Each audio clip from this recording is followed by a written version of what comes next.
विधान परिषदेचे माजी सभापती रामराजे नाईक निंबाळकर यांचे चुलत बंधू संजीवराजे नाईक निंबाळकर, जे जिल्हा परिषदेचे माजी अध्यक्ष सुद्धा होते, यांच्या घरावर आज सकाळी 6 वाजता आयकर विभागानं छापा टाकलेला आहे आणि याच्यानंतर घराची झाडाझडती सुरू आहे। तसंच त्यांच्या पुण्यातला जो बंगला आहे प्रभात रोडवरचा, या ठिकाणी सुद्धा छापा टाकलाय।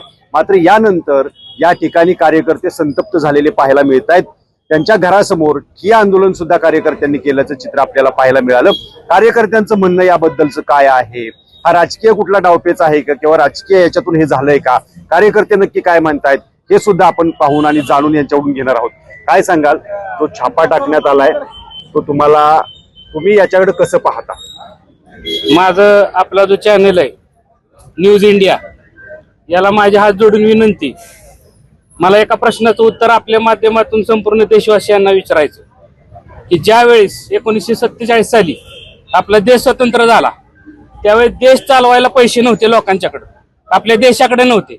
त्यावेळेस या संस्थांचे भूतपूर्व अधिपती श्रीमंत मालोजीराजे नाईक निंबाळकरांनी तिजोरी सहित स्वतःचं संस्थान देशाच्या संघराज्यामध्ये विलीन केलं आणि विलीन केल्यानंतर माझा देश चालू राहिला पाहिजे ही भावना त्या काळामध्ये त्यांची होती। आज आपण स्वतंत्र देशामध्ये आपण स्वतंत्र झालो, या स्वतंत्र देशामध्ये आपण चांगली मुक्ताफळं उधळतोय। आपण इन्कम टॅक्सच्या माध्यमातून आज ज्या घराण्यानं एवढा मोठा प्रचंड त्याग त्या काळामध्ये केला म्हणून आज देश उभा राहिला, आणि आज त्या कुटुंबावर जर अशा पद्धतीची वेळ आली असेल तर निश्चितपणे याचा आम्ही जाहीर निषेध या ठिकाणी करतो आणि अशा पद्धतीच्या ज्या कार्यवाही आहेत त्या ठिकाणी थांबल्या पाहिजेत अशी आमची सर्व फलटण तालुक्याची मागणी आहे।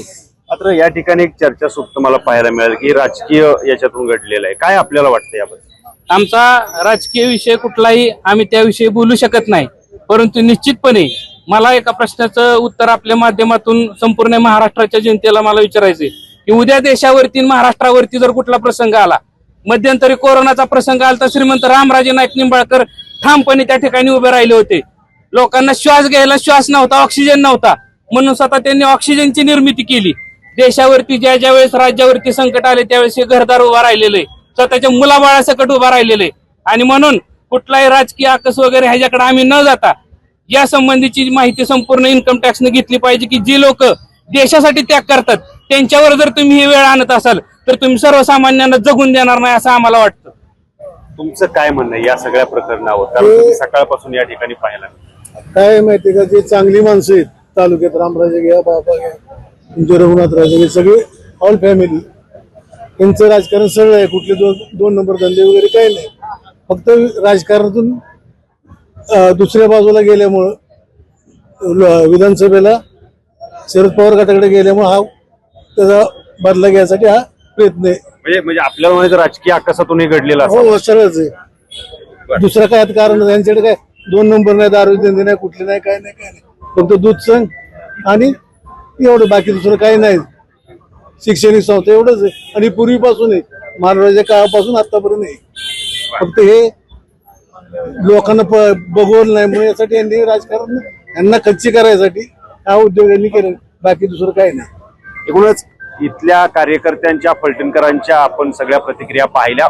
खरं पाहायला गेलं तर ही जी कारवाई आहे ही राजकीय आकाशातून असल्याचं पाहायला मिळतंय।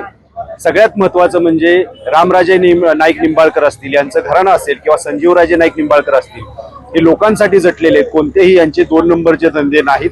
सरळ मार्गी लोक असताना यांच्यावर कारवाई कशी, असा प्रश्न सुद्धा या ठिकाणी त्यांचे कार्यकर्ते विचारताना पाहायला मिळत आहेत। कॅमेरामन तुषार समी, सचिन जाधव, न्यूज 18 लोकमत, फलटण, सातारा।